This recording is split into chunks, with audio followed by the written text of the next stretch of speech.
Bir də gəlin sizə yenə dəstək məqsədi ilə bu birinci sualımızın izahına baxaq.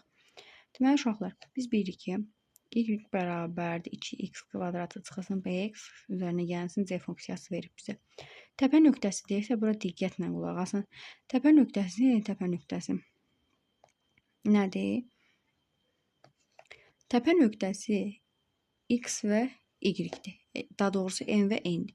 Mən də başa salmışdım. Bundan öncəki videoda demişdim. Yəqin ki, birinci o videonu yerləşdirirəm, sonra buna baxarsınız.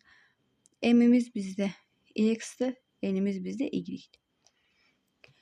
Yəni, bu birinci gələn həmişə bizim x-imiz, ikinci gələn bizim y-imiz olurdu da.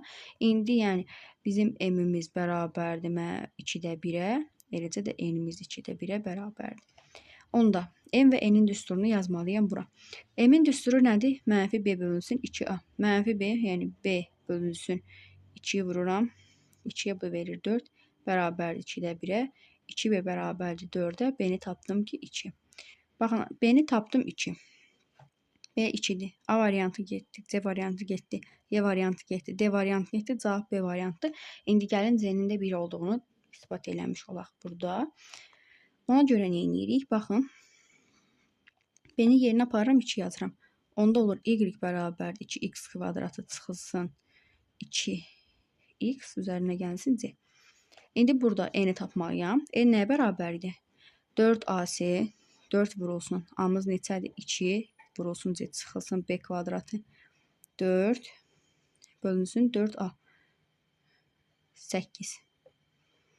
Bu da bərabərdir nəyə? 2-də 1-ə. Gəlin bir də sadələşdirək.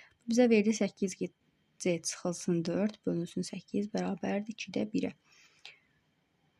16C çıxılsın 8 bərabərdir 8-ə. 16C bərabərdir 16-ya. C-ni də tapırıq ki, C-də 1-dir.